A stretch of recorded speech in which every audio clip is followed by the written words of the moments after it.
Shooting it raw? Yes. Shooting it raw.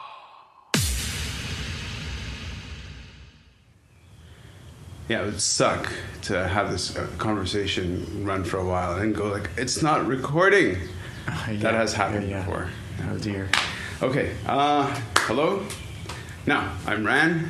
You're Josh. Really nice to meet you. Nice to meet you. So for some background, so this Shooting It Raw, which I think you may have noticed, is a podcast it's centered around photography. So we'll talk about photography and we get into the shop of it because I kind of looked a little bit into your resume or your CV that's online. Mm-hmm. And I think intellectually we have a lot of meeting ground we can talk about. But I don't want this to be a kind of academic conversation. That's just the starting point. Uh-oh. And Wrong person then. Yeah, but you know what I mean? Like, we just have to kind of connect and see, if we connect and if we can talk. And then, so I'll give you so for Shooting It Raw really was born out of this idea that photography is ubiquitous, and it's kind of everywhere. And in a way, it makes it easy for people to just do it. But it's like language. There's lots of words and most of it's crap. But every once in a while, some people do amazing poetic expression, right? Mm-hmm. Similarly, everybody's making photos, selfies, all that stuff. The question is, what is the statement? Like, what are they trying to do? What is their creative process at all? Or is it just unconscious? I think about it sometime, but I don't necessarily always think about intellectually, conceptually what I'm doing when I'm doing it. Sometimes you make work.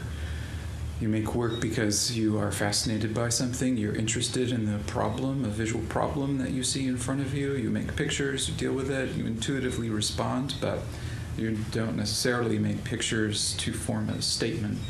Maybe later you look at pictures and over time there's like a feedback loop where you're looking at work, it shows you something maybe that you didn't consider before or not to the degree that you can with time and reflection and contemplation of the work, and it teaches you things, shows you things, you make new work, and there's a kind of internal conversation that unfolds with your working process. But the work says as much, or the work says often, in my case, the work says more than I say as an individual would say. It's not about what I have to communicate or my statements. Right. But photography can be a way to explore something that is unknown.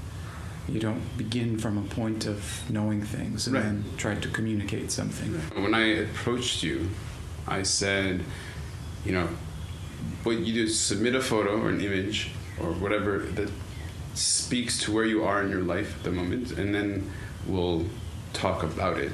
And it's a podcast, so there's no, everybody's like a podcast about photography, you can't see the image. It's okay, if you want to see the image, go see the image, right? It's going to be on the site. Okay, fine. I love what you submitted. Describe that image. Yeah, the photograph, it's a group of photographs. I think there are 12 pictures. It's a grid of images that's either 12 or 16 pictures put together. And each one is a negative. And they're images of sunlight on moving water in a river.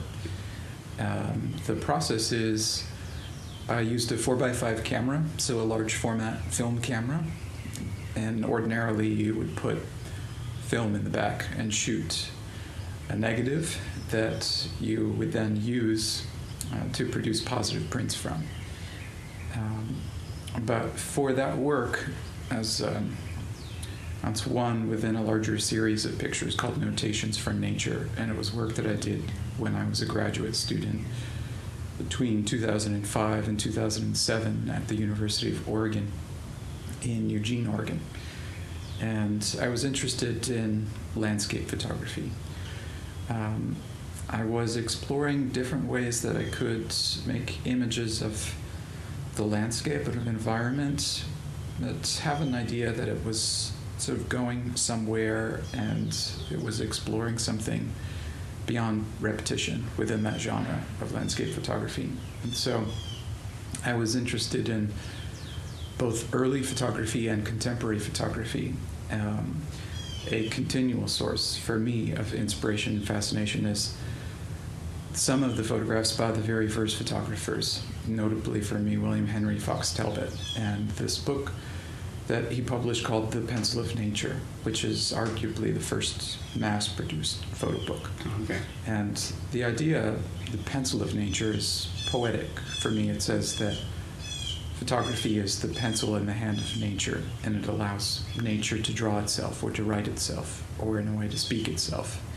And the photographer is a medium in the sense that you are facilitating something, but you're not necessarily the one who owns the process or makes the picture, unlike drawing or painting, where the image is made under the control and direction of the artist's own physical body more so than in photography. Describe the actual, what your eyes see. Yeah, it's white paper with black lines, and the black lines they look like scribble. And the black line is the sun moving over water for a duration of about a second of time. And so using the large format camera, but instead of using film, I'm just using paper. I put paper in the back of the camera, I photograph that way, then I bring the paper that's exposed back to the darkroom and I develop it. And those are the images that you see. Right. So you're looking at negatives. So the camera is actually focused on the surface of the water? Or? Yeah, it's just looking.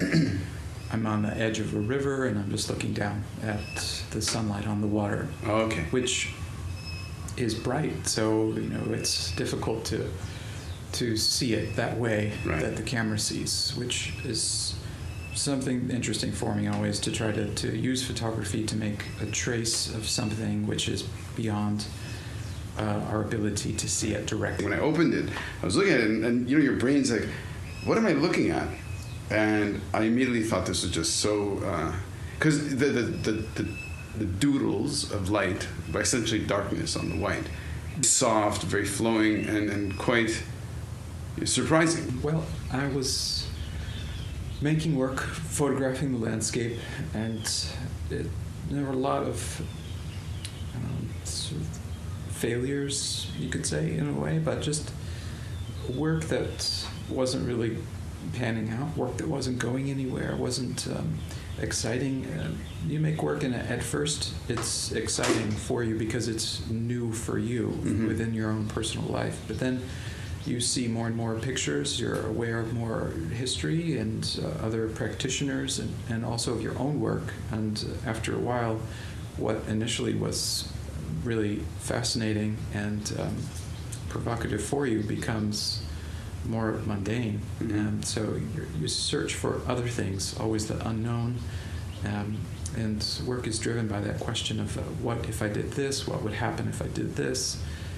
So I make work and see it as experiments, trying things, and sometimes those experiments yield something where I see more potential to keep experimenting and how this can be interesting and how it can evolve. So I made some pictures that were of tracing the night wind, where I put lights on tree branches at night and put the camera on the ground, and it's a windy night, and I left the shutter open on the camera, and as the wind was blowing through the tree branches, it was carrying the flashlight that I attached to it, and then I took that negative back to the dark room and processed it, and there was this interesting sort of graph of lines connecting to or arising from that event of night wind. Sure. So light tracing the night wind. And that was interesting for me, and it gave rise to the idea of dealing with phenomenon, not objects in nature, like trees and rocks and identifiable visual things, but looking instead at events that are not tangible objects. So to think about breathing, to think about the movement of light or the path of wind. Right. They're phenomena that are intangible. You can't really grab, and they're also difficult or impossible to see. But by way of the photograph, we can create traces and see them indirectly. And so that was inherently interesting for me to think about nature, if we use that generic term, but nature writing something, speaking something itself. And that was partly why I also was fascinated with the image of the negative, because for one, the negative is historically like an intermediary. It's not something that is usually shown unto itself. It's usually just something which serves the purpose of creating a positive image, which we see. And yet it itself is very visually interesting and beautiful and conceptually rich, but it's not always very published or seen. Sure. So for that reason, for its sort of lack of attention and visibility, it was more interesting to deal with. Plus, there isn't a negative really in photography to the same degree in digital photography as there is in film. So there's even less presence of that. And for another reason, it looks like writing. It looks like a white paper with black lines, and it connects to the idea of photography as nature writing itself, photography as light writing, and to think about nature speaking or something else speaking, instead of the artist, the photographer being someone who is communicating or has a statement to make. Instead, it's about trying to get out of your own way and listening to the world around you and being open to the inspiration, the muse, the breath which is in the air.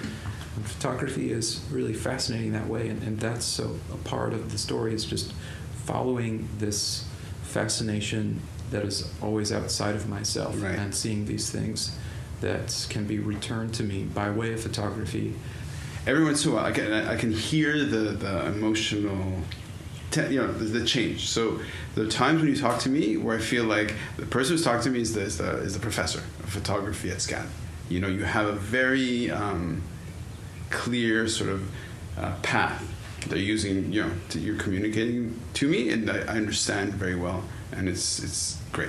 But every once in a while, like when I'm trying to get to that story where you're telling me about putting the lights in the trees and then making the thing, all of a sudden I connect to it on a less rational way, because then that makes me make just my person. It's how I react. I'm just like, yeah, that's really interesting.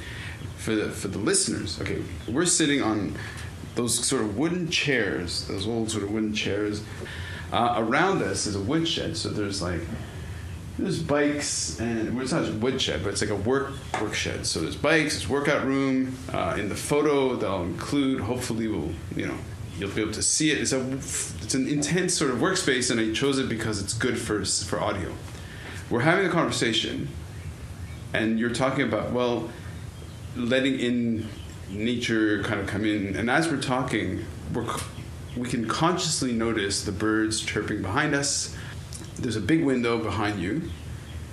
Behind there's a bunch of trees. And so when you're talking about putting the light in the branches and letting the wind move it, and then it having tracing patterns on the paper in this case, I made the connection to the constructal law, right? Which says, why does a tree always formed into that shape? Looking at the image that you sent over of the traces of the sun on the reflection of the water, then thinking about the traces of the wind pushing the flashlight or whatever, if it is a flashlight, or I think you said it was a flashlight. Well, I'm thinking about the way things grow, like you were saying, the way a tree grows, and how different things, of course, have visual relationships, especially between micro and macroscopic levels. So you can look at the formation of a walnut, and you can see within it the form of a human brain. Right. And you can see similar patterns all throughout nature at different scales. And there's a lot there that's incredibly fascinating. One thing it has to do with is the way that things naturally grow in a healthful state. And if something is growing as it wants to grow, as its own nature directs that it grows, then it achieves health. And that healthy state is a part of its beauty, as it's allowed to become what it wants to become. The tree can grow to its full height as it wants to, and it has space, and it has air, it has sun, and it has water, and it can be a beautiful tree that can provide shade and sustenance for people, and also people can appreciate the beauty of that tree. When I was talking about the walnut and the human brain, it also reminded me of the signature of nature. I'm not sure if you're familiar with this doctrine. It's an ancient doctrine, and it says that things are in their own form, they are themselves a signature that express something about their being. And so you can look at a walnut or a broccoli flowers, and within the visual identifiable form, you can read what they are as a signature that says something about what they might be useful for, especially the signature, the doctrine of signatures. It's often used to determine how something might be applicable for our health. So a walnut is understood to be good for mental cognition. Right. And it's an easy example, sure. because it looks like a human brain. Sure. Or broccoli is good right. for your respiratory system, and it looks like lungs. Right. And so there are the way things form is also how they speak. And photography is a writing, is a form of communication, is a language, but it's a language that is silent. It's always mute. Right. So how does that communication take place? Through silence. Right. And it's a communication by appearance. Right. When I'm making photographs, dealing with photographs, we talk about photographs because if we don't talk, there's anxiety. It's often very uncomfortable if you're just looking at pictures and no one is saying anything. You need to speak to alleviate the vacuum of okay. nothing. Right. We get anxious when we don't hear something like, this is the story, this is what it means, this is what you're telling me, and so on. So shooting it raw is ultimately anxiety-driven. No, I'm kidding. That's a joke. But yeah, no. Again, that's a really good point. Okay. So when have you seen that happen, or like? And shooting it raw itself is interesting to think about. Of course, coming from the raw file, the idea that there are some digital files that are compressed, that are altered, and then the raw file, which is this less processed image directly from the camera. But to think more about that, it's useful as an indicator between the difference of a raw file versus like a JPEG and other files, but there's no such thing as raw, like pure, unmediated. All sure. photographs are already mediated and constructed. Absolutely. There's no direct reflection of anything. But it can be something that is desirable to try to experience the rawness of something, the real, the actual. When you're dealing with images, it's more complicated. If you think about it in terms of depiction and portrayal, you're never dealing with the real thing. The real thing is always somewhere else, right. if it can ever be grasped. But there is the rawness of the photograph as a thing unto itself, but it has to be understood as a new thing and right. not as a representation of a thing. Right. Which often when we speak of images, we speak of photographs, we talk about representation, right. which is a representation of something, a return to the presentation of something. What I'm interested in is the presence of something, and not the representation right. of something. Right. Right. So how can I make an image? How can I think about artwork that is dealing with what the thing itself is, not as somehow a statement or a story about something else, but what the thing itself is. Yeah. When I see your image, and for people who go look at the image or check out your website, it's clear that the intention has led to the result being kind of a good communicator of what you're saying. So somebody who hears you and then looks at the image will go, okay, I get it. Like, it's very clear when you explain it. It might not be, and it's not always my goal to try to be clear. Life is complex, but there's often a desire to get to the point, to be clear, to be effective. Yeah. But in art, it's not about that. It's about the complexity, the intuition, the unknown, and things that are difficult and hard, and difficult to understand. It's not about trying to understand. Understanding itself is often a problem to always want to try to understand. It should be instead more of our mission, more interesting to stay with what is difficult, to stay with the pain of not knowing, but to know that you don't know. The more that you live, the more you realize that you are stupid, and so many other people don't know what is occurring. And it reminds me of the famous quote by Socrates, I know that I don't know, therefore I know more than all of the others who believe that they do know. What was the most kind of counterintuitive exercise that you give to students in the years that you've been teaching that has kind of put them to face that?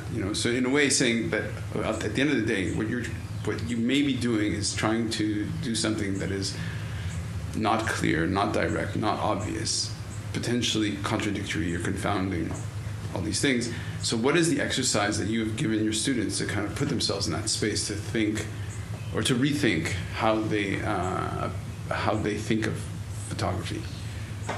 Always to ask questions, each answer followed by another question, and you'll never arrive at a final answer. There's always another question to follow your answer. So I'll follow that with, so what is the exercise that you've done in your classroom to kind of go, okay, today we're going to do this, and then people look at you like, what? How does that happen? Where people look at you like, where their faces are just, you're shorting their expectations. Photography is incredibly easy. Like, it's more and more easy with technology automating everything for us. And so to produce a pretty good photograph, the cameras are very capable of taking over and making decisions for you. So much of photography is automatically programmed, but not only in the camera, also in the way that we use photography, the way that we sort of socially engage with photography, how we speak about photographs, how we understand photographs, what we deem to be good or bad. A lot of it becomes a larger sense of a program of how we use photography and understand it. And as an artist, it's always about trying to misuse that program or to break the system, to think outside of that. So unlearning is as important as learning. And to question what you know. So you think you know something, how can I disturb that ground so that you can rethink your assumption again? In terms of really tangible examples of things that we might do in class, some are just when we're discussing work in a critique environment. It's useful to discuss work in different formats so that the way that we respond to work, deal with it, is not always homogeneous. It's not always in the same manner.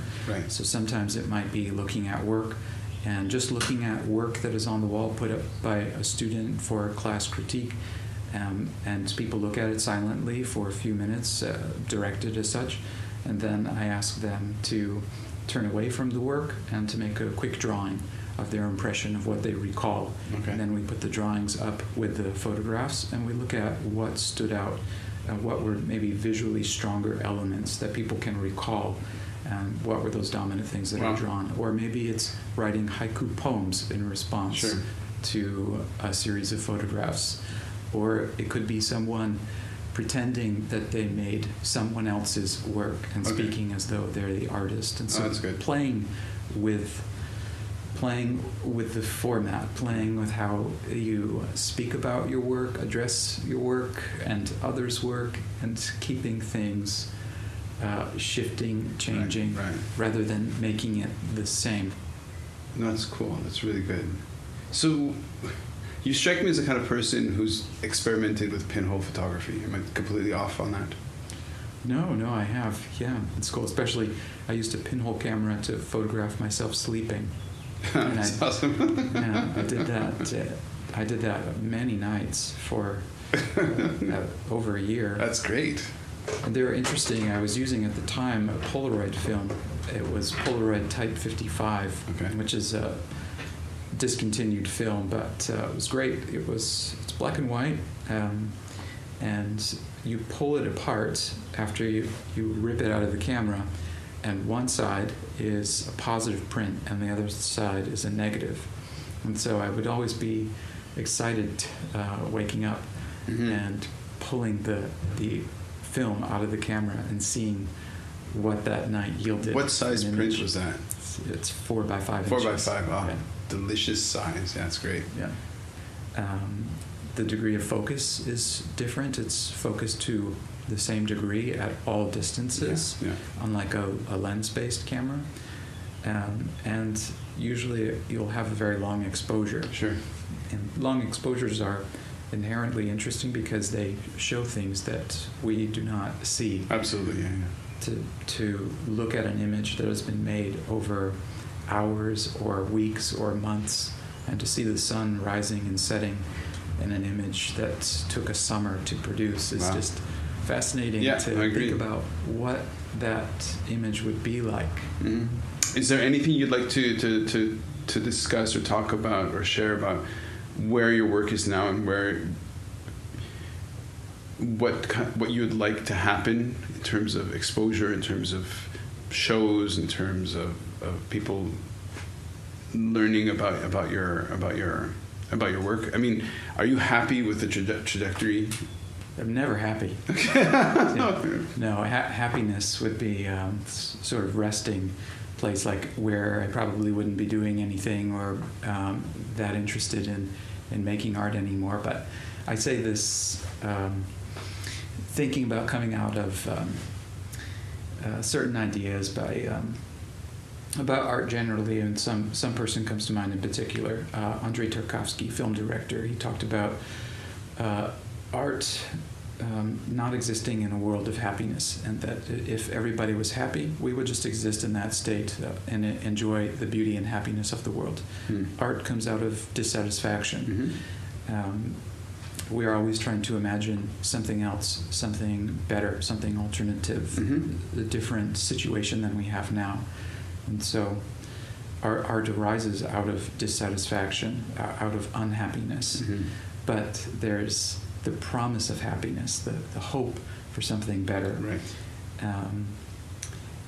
But without some degree of dissatisfaction, there wouldn't be the practice of art itself. Sure. Okay, well, there's a camera there. If you were tasked to make a portrait or somehow capture the space and where we are with that machine, how would you do it? And can I just say, okay, do it? If I invite you to make an image of us, how would you approach that task? Your assignment for me to you is make within the next, within 10 minutes. Do you have a grading rubric? What? you got 100%. It's perfect already. No stress, no pressure. I may use it, I may not use it, but like for example. Okay, a portrait of the space or a portrait of you in the space? Us, the moment. It might not even be of us. How would you approach this task? Yeah, there are a lot of different ways that potentially to explore. So you have 5 minutes. Like it's one of those cooking shows. One picture, multiple. Yeah. Okay. Well, certainly I can make the picture. Sure. Yeah. Yeah. But to think about what I would make, if you want to explain, we could make pictures just of some of the space itself as a description of the environment. Sure. Or to think about what is occurring here, which is something as it will be experienced in a podcast form, at least, mostly invisible, just the sound of something. So we could make a picture that is just about... speaking of wind. Wind opening the door. It might be very visually abstract and maybe about noise, something that can evoke sound in a way, but visually an equivalent of sound. Right. Do you know those images by Alfred Stieglitz? Yeah. The equivalent series? Yeah, absolutely. And think about something that could suggest a photographic equivalent for a conversation. Right. what'll be good, what's good about the podcast as well is that if somebody is finally in front of a computer, there'll be a bunch of links. So to your work, to the books, so to that, I think, yeah, it's cool. I'm looking at this wind buffer on right, the top the of windsock, your microphone, yeah. which, you know, it also looks from a certain point of view kind of like a cloud. And thinking about Alfred Stieglitz and the equivalents and right. the cloud pictures.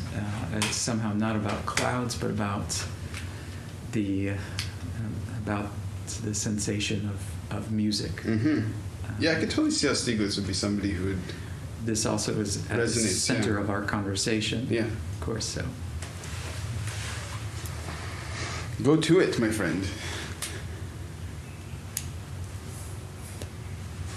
I have to say that I love the concept of this show because I get to meet really cool people and just see them at work.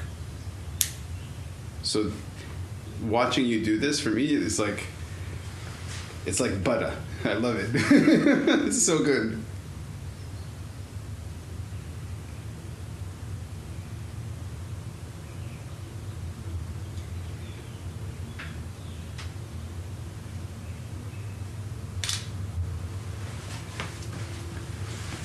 Brava. Perfect. Perfect.